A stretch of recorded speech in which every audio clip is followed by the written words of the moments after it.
Okay, friends and colleagues, we have quorum, so we'll get underway. This is the June 16th, 2025 meeting of the Executive Standing Committee. The Halifax Regional Municipality is located in Mi'kma'ki, the ancestral and unceded lands of the Mi'kmaq people. The municipality acknowledges the peace and friendship treaties signed in this territory and recognizes that we are all treaty people. Welcome, everyone. We will move on to the approval of the minutes of May 26, 2025. If I could have a motion from colleagues for that. Councillor White and seconded by Councillor Cuttle. This is a hand vote, colleagues, so if you're good with the minutes, just show me your hands. Okay, that's approved. Thank you very much. Madam Clerk, on the order of business. There is one added item received by the clerk's office, item 16.1, progress on the action plan from the Management of Business Continuity Audit. Okay, could I have a motion to add that to the, or rather to approve the amended order of business? Councillor Cuttle, thank you very much. Seconder, Councillor White, all in favor? Okay, the amended order of business is approved. Any business arising out of the minutes today? Seeing none. Any conflicts of interest today, colleagues, to declare? Seeing none.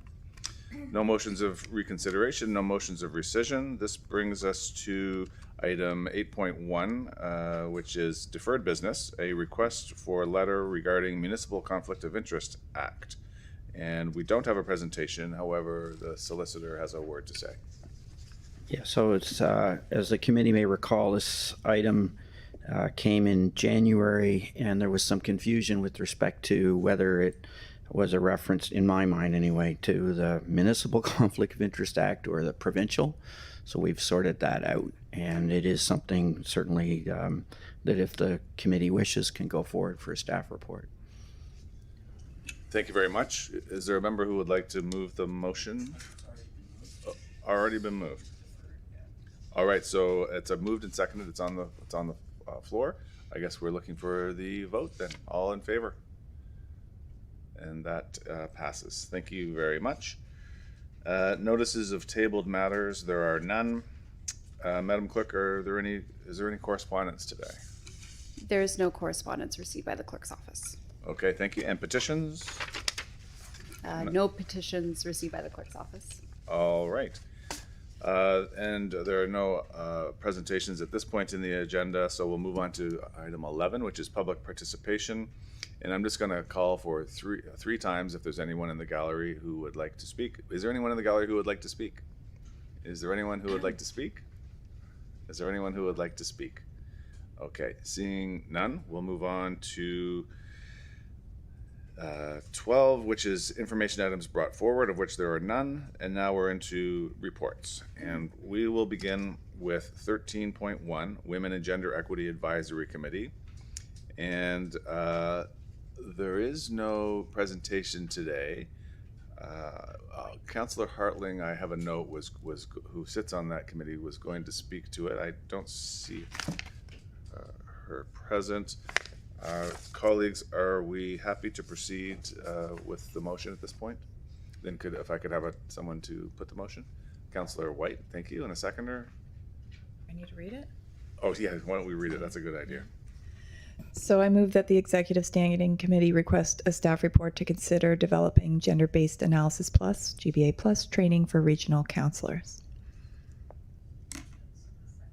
Councillor Cuttle, thank you very much. All in favor? And the motion passes. Thank you very much for that. We now move on to 13.2, Youth Advisory Committee, and 13.2.1 is the Youth Advisory Committee 2024 Annual Report. I understand that Zoya Hussain, the chair of the Youth Advisory Committee, is present and is prepared to give a presentation. Thank you very much, Zoya, and when you're ready, the floor is yours.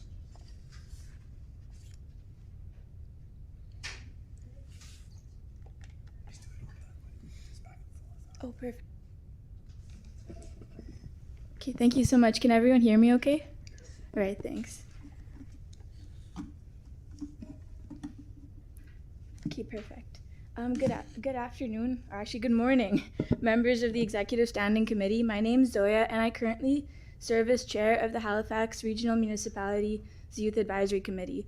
Thank you for the opportunity to present our 2024 annual report.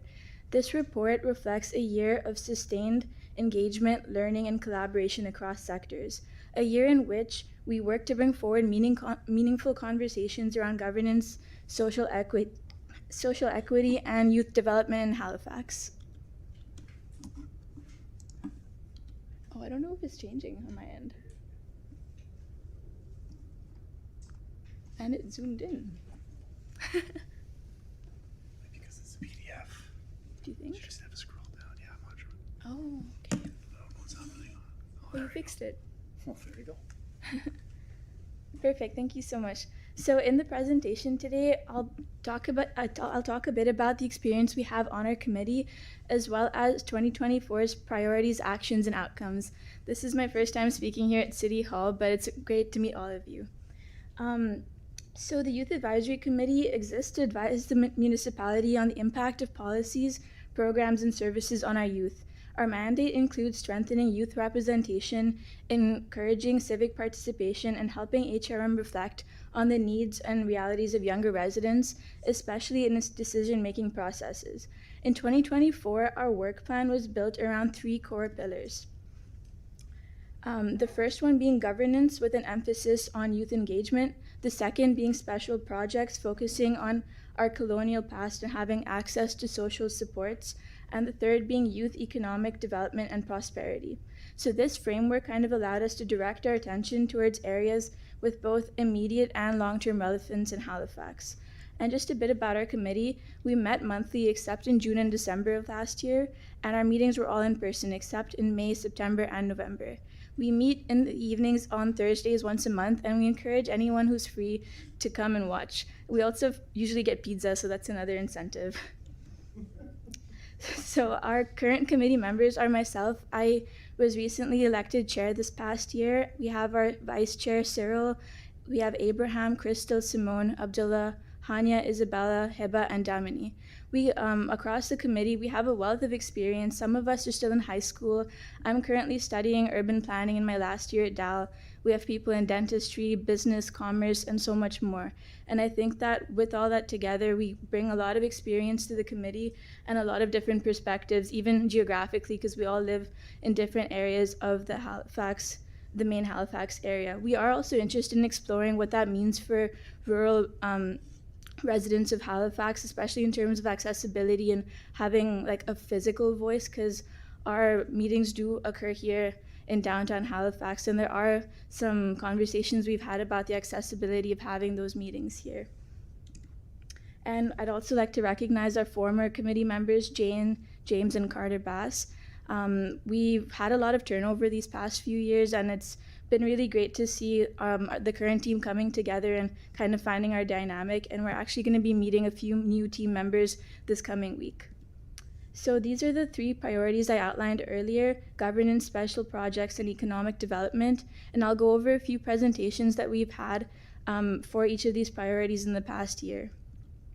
For the first priority, we have governance with an emphasis on youth engagement. So we had an overview of the 2024 municipal election by Liam McSween. We had a housing and homelessness update by Max, and a National Youth Week presentation by Adam Huffman, our community developer. For in terms of discussions that we've had, every year we meet to discuss our work plan, and we're currently working on finalizing our 2025 work plan this week. We went over our 2023 annual report, and we spent the last year drafting our 2024 work plan, which I'll also talk a bit about in this report. We discussed the 2024 election and how we can increase youth participation, and also just getting the word out more, because the youth are definitely a voter base that we need to engage with more in terms of election turnout. And then the chair at the time, Cyril O'Brien, talked about future community engagement that we could do within the committee, because as I said before, our sessions are open to the public, and we have seen some turnout in terms of public engagement, but I do think that there are opportunities to expand on that for sure. But the years that the months that we've had it online, we did see that quite a few people like watching live, so that was nice to see. On April 15th, we approved a motion that the Youth Advisory Committee approve our 2024 work plan. So the three pillars that I talked about were kind of the focus of our work plan, and then we moved it forward to the Executive Standing Committee. For priority 2, we had one presentation, and it was an overview of the Just Food program by Moore Vale from the Ecology Action Center. And while this was our only presentation on this priority, it definitely laid a foundation for what we want to work on in 2025 in terms of having more presentations on this kind of this pillar that we're focusing on. And while our 2025 priorities might not be exactly the same, we're definitely hoping to expand on learning more about social supports in Halifax. For priority number 3, we had a presentation from the Elizabeth Fry Society about supportive housing. We had Alex Smith come in for a United Nations International Day of Play presentation. So they talked a bit about different initiatives happening around Halifax and how youth could reach them. We had a presentation by Patricia about the Phoenix Youth Outreach Program and how youth can access support, especially if they're unhoused or if they're going through some instability at home. Then finally, we had a presentation from the African Nova Scotian Justice Institute about their, they talked a bit about the advisory committee that was just newly formed at the time, and that was really interesting to learn about, especially as we had some committee members who were part of that community and who had a lot of meaningful discussion back and forth with the presenter. One of the main achievements that the Youth Advisory Committee had was when we asked for a report kind of expanding on Bylaw M200, as a lot of us were entering that transitional phase where we're moving out of home and possibly looking into tenancy, going to university. So we'd asked for a report kind of expanding on what Bylaw M200 means and how we can present it to the public in a more accessible way. We had a presentation from HRM's Mobile Youth Support Team, as well as the Youth Advocate Program and the Youth Services Plan. And yeah, that's all we had for 2024. And we'd like to give a really big thank you to Adam, Becca, Katie, and Dorothy. And Elizabeth didn't put herself in this presentation, but a really big thank you to Elizabeth as well, especially as we've had turnover, and Elizabeth's really been helping us get on track and really getting a better understanding of what we at the Youth Advisory Committee can do, the kind of motions we can pass, and the kind of reports we can ask for. And I think that with that support, we're really able to make a difference in a way that we didn't know we could before. So thanks, Elizabeth. And yeah, I'm open to any questions, opening the floor. Zoya, fantastic presentation. Thank you very much, and for all the work over the past year. We'll go to the Deputy Mayor, please. Thank you, Mr. Mayor. Great presentation. Thank you to you and your committee. What a group. I'm really pleased to see the number of presentations you received, and I'm sure that all generated a lot of good conversation. I guess my question is there a missing piece to what the committee does? I'm looking at certain topics that, no secret to the folks in this room here today. Things like you looked at, great you heard from Max and the homeless piece in that file, which is extremely important to us. Most recently, we had the mayor's motion and talking about, congestion and bike lanes, and you talked about transitioning now from many of your committee members from home and to university and living on your own.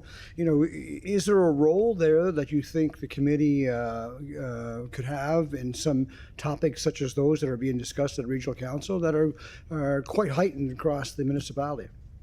That's a great question. I think in terms of where we're at now, there aren't a lot of missing pieces per se, but I think that there's a lot of room for opportunity because as you noticed, we've had a lot of presentations and we've learned a lot. A lot of our committee members have been on for a few years now, so we have a pretty good idea of how presentations and such work and learning about opportunities that currently exist in Halifax. But like you said, like a missing piece I feel like would be we're here and we're really open to engaging with different groups, different presenters, and we feel like this is something we kind of discussed, but we feel like we'd be more, kind of our voice would be more impactful if we were kind of consulted at the front end of policy things before, like where we're not just giving feedback on things once they're already in on paper. But I definitely think that having like back and forth discussions while policies are still being thought of, while debates are still being had, where our voice kind of is part of that rather than at the end of it, both are useful in their own way. But in terms of where we're going forward, I definitely think that that would be an area of improvement. And yeah, like furthermore, we're a group of maybe 10 youth, and it's kind of really hit us that we're the youth advisory committee kind of voicing opinions for youth all across HRM, which is in the hundreds of thousands. So it's really important that we kind of do our part and advocate for what youth do want. Yeah. Yeah, thank you for that answer. I don't know, Mr. Mayor, where do we go to have that conversation further? I like what you said, get in the front end of the policy versus here's the policy, what do you think of it? Why not engage youth in certain topics in the front end? So I don't know if that's the clerk's office, or how do we address that opportunity? Is there an opportunity to do so? Are we allowed to do so? I just think there's a resource here that we should be taking advantage of in that front end of the policy, as you put it. So I don't know if anyone has a comment on that, or.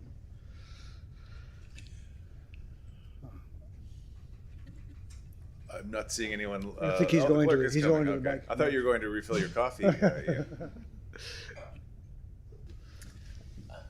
Mayor Fillmore, through the committee. As we have been promising for a while now, but is actively in flight, we are doing a review of the lived experience committees as a part of phase 2 of the governance report. So that is something that is moving, and we are trying to put a little more teeth behind that and move it forward quicker. It's something we can take into account and look at that process and these comments as we go look at all the lived experience committees to really provide a holistic lens to how these committees can actively participate in working with staff and working with our colleagues in the D&I office to make sure that we're communicating a full circle communication of how these groups can work within the organizational structure and give those recommendations. So I think that process is in flight, and we are hoping to have something back as soon as possible in through committee and to council on that phase 2 governance review with some recommendations. Well, glad to hear that. Again, I think there's a resource here we should be taking advantage of, and so I'm glad that worked. While I still have a little bit of time left, you talked about economic development. Have you had a presentation from the Halifax Partnership, which is our economic arm of the municipality? I don't believe we have. That would be really interesting. Yeah, so another seed I plant for the clerk's office, maybe to have Wendy Luther from the partnership speak to the committee. That'd be great. And at another time, I would love to hear more about thoughts on engaging youth in the election too, because it's a big question mark. How do we get more youth out there? And that could be with any order of government. So again, thanks for the work to you and your committee. Great job on the presentation. Mr. Mayor? Thank you very much, Deputy Mayor. We'll carry on with Councillor Cuddle, please. Thank you very much, Mr. Mayor, and thank you for being here this morning to give us the presentation and the update. I think this is one of the great things about our committees is that we have opportunities to hear different voices around the table, and I'm impressed about the work that you have been doing, and I echo Deputy Mayor Mancini's suggestion about getting in Halifax Partnership and their economic development plan around people, planet, and prosperity. I think it would be of interest, and I think making sure that youth are considered in that is really critically important. So that's great. My question is around more and more when I'm out in the community in Spryfield and I'm connecting with youth groups. I get the question from youth, like, how do we engage? And when I tell them about the Youth Advisory Committee, a lot of them have never heard about it before. And so in terms of recruitment, Ian, I don't know if you have anything to say about the recruitment process for this committee, but I think that through high schools, through organizations like Pathways to Education in Spryfield, I'm sure there's other youth organizations across the municipality. I'm just wondering how we're connecting the dots between the youth and the youth groups and letting people know about the Youth Advisory Committee. I know recruitment to this committee was a challenge a couple of years ago. And recruitment to committees, always is a bit of a challenge. But I'm just wondering, what's available? What could I share? What could I share with the youth? Is there a way to get Adam? I take it that Adam Huffman, who's great. I've worked with him in the past as the community developer. Is there an opportunity to get him out in the communities to do presentations to youth groups to let them know about the work being done here? Oh, Annie, there we go. Good morning, everyone. Through the mayor to the councillor, thank you for the question. Annie Sherry, Public Appointments Coordinator. So there's certainly room for building out the kind of targeted audience side of the recruitment process for the Youth Advisory Committee. Ahead of each recruitment session, the Municipal Clerk's Office reaches out to the community developers and staff liaisons for the respective committees to help, get the word out to interested parties, groups. But we definitely rely on the staff liaisons to help build out that targeted communication side of things. And then throughout the recruitment process itself, we kind of, align some communications aspects on the digital side of things. However, I would say that there's certainly room for a more direct opportunity to engage. Yeah, I'm thinking that we could get a little creative on this, right? In terms of how we reach people, like even having perhaps postcards with the dates of the advisory committees and an open invitation, and something that we can physically take and especially for people like counselors, because we're in the community all the time connecting with these groups, something we can use to help promote this and connect youth to the work that's being done here. Yeah, the digital piece only goes so far, I find, and don't forget to use the counselors. We know our communities. Thank you. Hello. Hi, everyone. My name is Olivia, and I'm the new community developer for the youth section. I just started last month. Adam moved back into his role as a community developer for the Sackville, Musquodoboit, that side of things. And this is my first committee meeting, so I don't know if this has been mentioned before, but there is a youth services plan in the recreation department that's developed every 3 years, and we are in a plan development year, so I'll be starting that this summer to develop a plan for how to engage youth in the Youth Advisory Committee, the Youth Advocacy Program that's done through Halifax, but also beyond in the rec department. So there is that will be coming out in the next year, and that might be something that we can talk about in the development of that plan as well, is how do we engage in the government process of things. And then also there's a youth engagement report each year, which I think will be the 2024 one is coming out very soon, and there will be one for 2025 to see how we're engaging with youth and how we can improve those processes as well within the municipality. So just wanted to provide an update on that. Well, welcome Thanks. aboard. Glad to have you here. And Thanks. Please reach out. I would love to chat with you more about this. Yeah, absolutely. Thank you very much, Annie and Olivia. Appreciate it. And we'll go to Councillor Young, please. Thank you, Mr. Mayor. Thank you for the presentation. The feedback that I'm getting from a lot of youth in my district, in my areas, are the lack of mentorship for entrepreneurship and funding for innovation and things like that. You, being the youth, you're the future leaders here, so how can we assist you in maybe providing more support in those areas? And also maybe some PSAs, what we do and what we're seeking, maybe some PSAs. I heard about postcards, but the majority of youth are on social media. So how can we reach you through those pockets too as well? So I guess the feedback that you give us will help us plan in the future. So. But I have been getting a lot back on entrepreneurship and also with the innovation, new ideas. So how can we help you in that regard? Thank you. Yeah, I can speak on that real quick. I think in terms of opportunities for entrepreneurship, that's something that even I personally would be interested in. And I think, of course, is always like having presentations on organizations or programs that currently exist. If we could meet with them, that would be really good just to know what exists and how we can access it. And definitely, we agree in terms of how to reach the youth.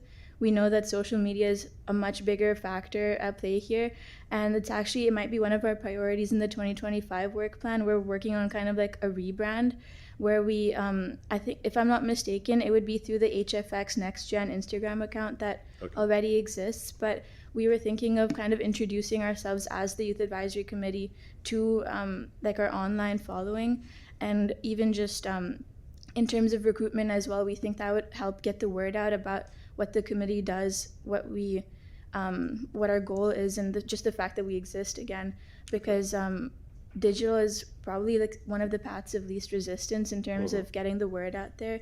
But I know digital is not everything, and we'll definitely look to the support of our counselors for sure in terms of getting the word out, like in the communities. But we were also thinking as part of our social media kind of action plan where at the end of every presentation we spend a few minutes after the meeting and kind of put together a list of highlights and even post them to social media, because for us, like a lot of the stuff we hear in our presentations, we're also hearing it for the first time, and we think that even just that initial introduction to the wider community would help them know what's out there. So one of the targets that we're having for our next year is to kind of share what we learn with the community as we learn it.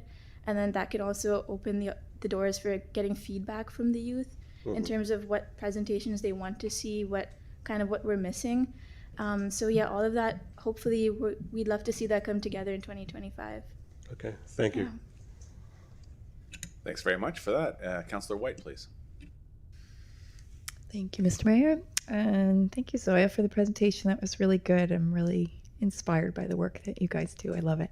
And so my question is around the town hall that was mentioned in the reading material. I'm wondering if you're working on that already, what topics you want to talk about, and when that would be, because I'd love to attend.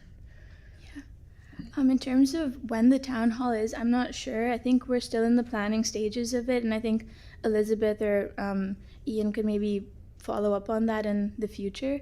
But in terms of our priorities for it, before we kind of set the agenda, we kind of wanted to have some public feedback in terms of what other youth in the community also consider their priorities. We definitely have some highlights in our meeting discussions, like transit, affordability, and like accessing services around Halifax, and then also like food security. Like there's everything, you know, and it's hard to kind of narrow it down, but some themes that that have stayed with us throughout the years, because I've been on the committee since 2022.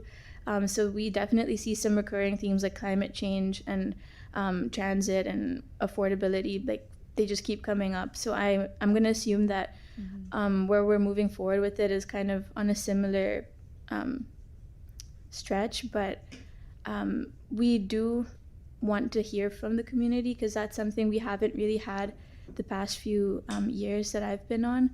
But we'd love to have you when we do have our town hall. I think a few years ago we had like brunch with the mayor, and we had youth from the community come. It was actually right here in City Hall, and we kind of had like a more organic conversation that way, where they could directly talk about what was impacting them, and those people hadn't come to our committee sessions, so we were hearing about all that for the first time. So I think different kinds of conversations, and the town hall meeting would definitely be a way to do that. Yeah. That's great. So yeah, just keep us, if there's anything you want us to share, and we'll listen for the date. Thank you. Well, Zoya, I don't see any other councillors with their digital hands up here. I think we've come to the end, and we're going to have a motion here in a moment to accept the report for 2024. But I just want to say thank you, and if you could, to pass along to your colleagues on the Youth Advisory Committee the gratitude of the entire Regional Council, and with warm thanks for everything that you do. And good luck in your planning studies. Fantastic. Okay, colleagues, I wonder if someone would put the motion on the table, please. Deputy Mayor. Thank you, Mr. Mayor. I put the following motion on the floor that the Executive Standing Committee accept the report dated June 3rd, 2025. And all those in favor, friends, hands up. Okay, that's approved. Thank you very much again. Have a wonderful week. Okay, colleagues, I wonder if we might go to 16.1. Colleagues, I'm going to just take your temperature on if you'd like to take care of the added item 16.1 before going in camera. Okay, then let's proceed to 16.1. I saw some nodding heads there. And there is a presentation. This is the item progress on the action plan for the management of business continuity audit. And why don't we hear the presentation and then we'll get the motion on the floor. And Colin, nice to see you. The floor is yours when you're ready.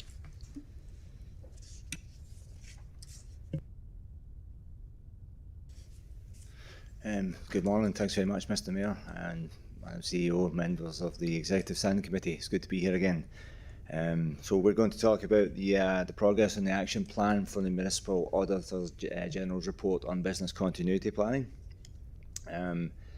So we're going to go through a little bit of the background, just to recap why we're here, talk about the AG's report, and then talk about our completed actions and what the next steps are going to be in terms of business continuity planning.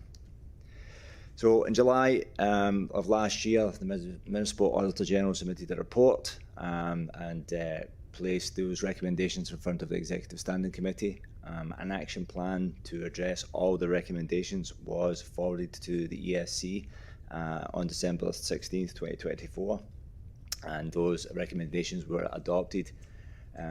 3 items were brought forward: the fact that we had to do an update on business continuity planning across all business units. We did employ a third party to do a review and the building of a business continuity planning tool, as well as a business continuity plan template. This was going to assist in the development of BCPs for all the BUs, as you know, this may have been a new, more formalised process to go through. In conjunction with this, a refresh was carried out of the service catalogue in 2024, which became a foundational item for defining mission critical and essential services for each business unit when it comes to business continuity planning. It really did narrow the focus as well in terms of what the business units would focus on in terms of what was mission critical service delivery to our ratepayers and our clients.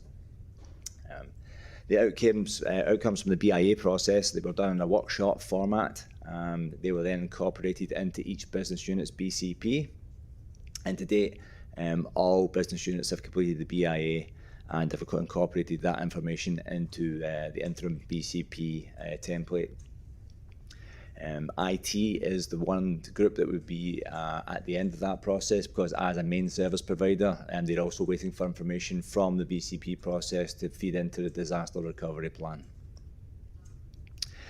During this period also, we've hired a business continuity specialist, and that specialist has been onboarded to help maintain and establish a programme going forward. They will be in charge of stabilising the business continuity planning cycle and maintaining and maturing the programme going forward. They will also be in charge of developing a training and rollout plan.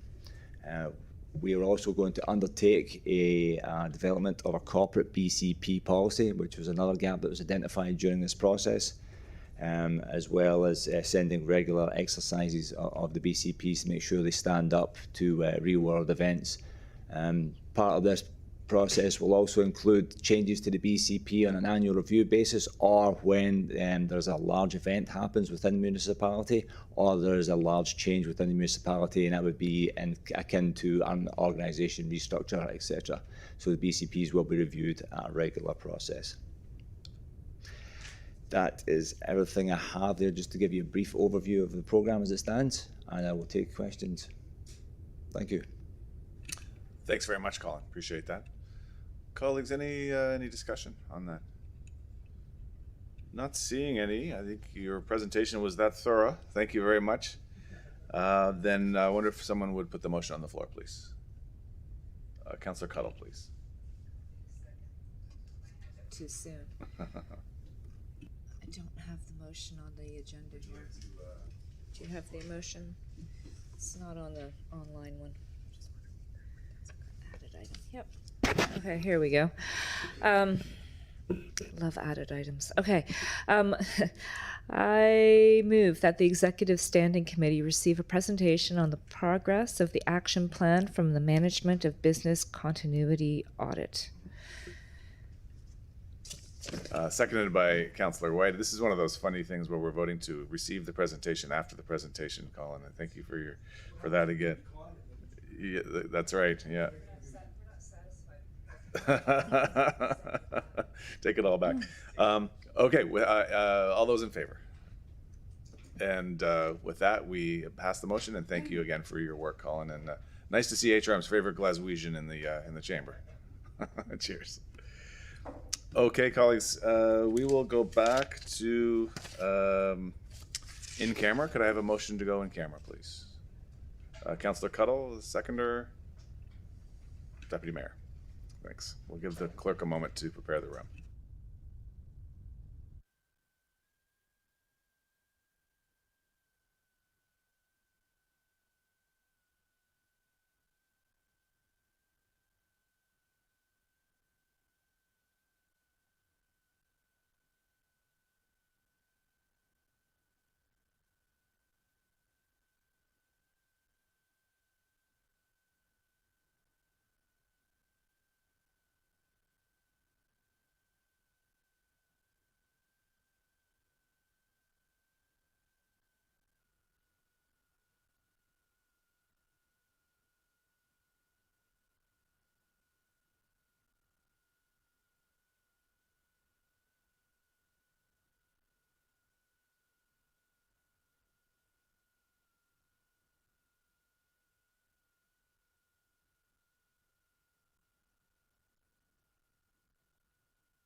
Oh, okay. So colleagues, as you saw the new indicator there, we're back in open session.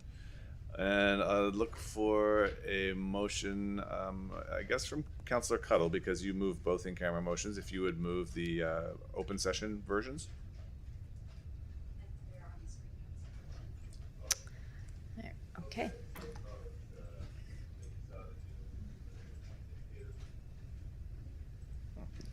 All right, glad.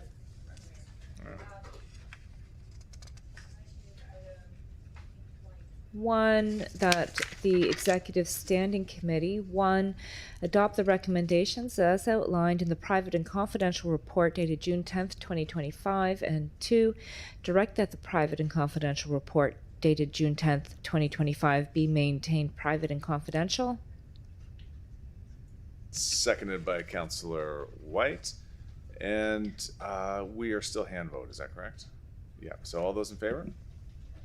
And that motion is approved, and we'll return to Councillor Cuddle. Thank you.